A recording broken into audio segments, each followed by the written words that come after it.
Nós não temos como negar que a mudança do governo foi o ponto principal.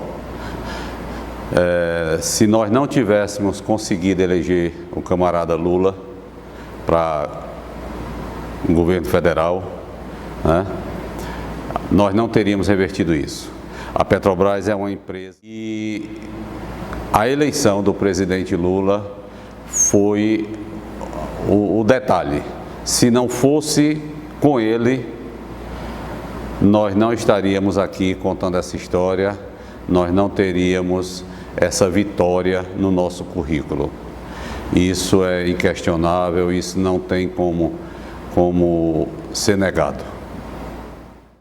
A gente sabia que se não fôssemos vitoriosos nas eleições presidenciais, não era só a Lubinor que ia ser privatizada. Provavelmente, se não toda a Petrobras, praticamente todo o parque de refino, por exemplo, Petrobras iria ficar como uma empresa extratora e exportadora de petróleo, né? Então esse foi o nosso primeiro ponto. A gente viu o engajamento da categoria petroleira de forma que eu nunca tinha visto em uma eleição presidencial, exatamente porque tinha se iniciado esses processos de privatização. O fim da venda ele foi naturalmente com o presidente Lula ganhando a eleição, a gente já começou a aflorar muito mais essa esperança, né, de que não seria vendida a Lubinor. Dentro de um projeto nacional de desenvolvimento representado numa ampla frente democrática de vários partidos que apresentou a candidatura do presidente Lula. Com a nova direção da Petrobras nomeada, a interlocução se alterou significativamente. E aqueles aspectos que inviabilizavam este negócio ficaram explícitos. A ausência da demonstração de que a Petrobras era titular dos terrenos em que a Lubinor está instalada e todos os outros aspectos que não foram cumpridos nos protocolos assinados com a empresa que havia assinado o contrato de compra da Lubinor. Então aí foi uma grande virada. No final, acho que foi a eleição do Lula. Com a eleição do Lula, embora a gente saiba que não é uma coisa tão fácil assim, que não é da cabeça dele, que tem um Congresso, que tem a Petrobras, a economia mista, acionista e tal, que não seria fácil mesmo com o Lula eleito, mas com o Lula eleito foi a maior esperança que a gente já teve, né, mudando a administração da Petrobras, né? Olha, primeiro tem que falar que a eleição do presidente Lula foi determinante, não porque a gente só em elegê-lo, ele foi eleito também com um Congresso bastante conservador, mas a gente passou a ser ouvido. A gente tinha uma série de coisas, de irregularidades que a gente queria falar, que a gente não conseguia quem ouvisse. A partir desse momento a gente começou a ser ouvido, né? O grande fator que bloqueou a venda foi o governo Lula. A eleição do governo Lula nos trouxe uma certa garantia de que o processo não ia acontecer. Mas a resposta que veio do governo Lula, via o presidente da Petrobras, foi o seguinte: nós não vamos quebrar o contrato. O contrato vai até o fim e se não acontecer por conta de alguma condição, ele será encerrado, mas nós não vamos quebrar o contrato. Então não houve um ponto de ruptura, não houve em momento algum a decisão assim, não, vamos romper, vamos acabar com essa venda, não. O processo continuou normal, ele se extinguiu porque a empresa compradora não conseguiu atender todas as condicionantes para o processo. O processo não foi parado. Eu acho assim que a gente era bem convicto que tinha algo errado. Era visível, era palpável que tinha algo errado.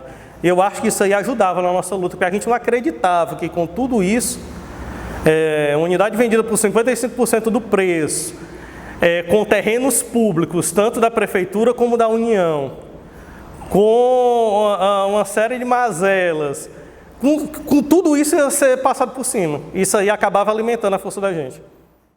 Que a gente sabia, né, de todas as dificuldades, de todos os problemas que seriam a privatização da Lubinor. Já tinha sido privatizada a RLAM e a gente viu no que deu, né? Os combustíveis aumentaram, a gente já tinha como mostrar para a sociedade que a privatização não era o melhor caminho, não tinha concorrência com privatização, não tinha melhorias com a privatização, muito pelo contrário, além de desemprego, além de perda de arrecadação, problemas de saúde que a gente via acontecer com os colegas que estavam vindo de outras unidades já privatizadas e chegando na Lubinó.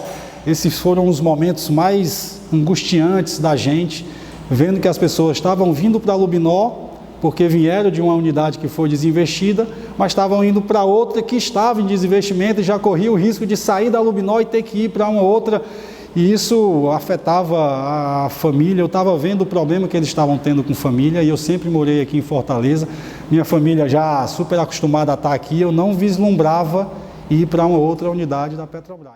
Eu acho que foi muito decisiva a capacidade de liderança, a resiliência dos nossos companheiros e companheiras petroleiros e petroleiras e da instituição que representa essa categoria, que é o Sindipetro. Essa turma lutou muito, nós estivemos muitas vezes prestes a perder essa batalha, mas nos mobilizamos inúmeras vezes, fizemos audiências públicas, procuramos as lideranças políticas e, sobretudo, nós também nos associamos a um movimento mais amplo do que esta luta específica da Lubinó, mas que representava uma grande reação da sociedade brasileira contra essa ameaça ao patrimônio público, contra as ameaças à soberania do país, contra todos os retrocessos que estavam acontecendo no país sob o governo Bolsonaro. Esse grande movimento elegeu o Lula presidente. Essa foi a grande inflexão que nós alcançamos. Teve, que eu acho que também foi importante, a questão de uma chapa única para o sindicato, que a gente evitou essa perda de energia com esses conflitos internos durante esse período. Eu acho que foi importante também. A campanha Petrobras Fica no Ceará foi muito importante para dar essa comoção e trazer o apoio popular para a nossa causa, porque uma refinaria, salvo engano, fundada em 66, e que as pessoas não têm noção que existia refinaria no estado. Eu me lembro de sentar com cada motorista de táxi que eu conversava, aliás, todos, sempre que eu parava eu conversava para falar, mas as pessoas não sabiam que existia refinaria, não sabia que existia Petrobras. Petrobras para eles era o posto. Não tinha noção de perfuração, não tinha noção que tinham fechado as plataformas de Paracuru, que existia uma refinaria no estado. O vínculo das pessoas com Petrobras era apenas o posto. E a gente teve que fazer esse trabalho emocional para trazer a população e os políticos ao nosso lado, né? E também eu acho que foi um fator muito importante. A questão da descoberta dos terrenos. A gente tinha um zum que existia e a gente não conseguia. Quando a gente conseguia uma prova cabal, rapaz, naquele dia eu vibrei. Então, assim, enquanto diretor, a gente foi o máximo possível, a gente falou com todas as pessoas possíveis. Agora, é vergonhoso que a bancada cearense, de senadores, deputados federais, deputados estaduais, tem um pouco interesse em conhecer a Petrobras, tem um pouco envolvimento com a Petrobras. Poucos não receberam, deputados estaduais locais, alguns não receberam, poucos, vereadores, alguns não receberam, federais, um nos recebeu, apenas com assessoria. Pessoalmente, nenhum deles não recebeu. E senadores também não. Então, assim, é vergonhoso que a gente passe por esse tipo de situação.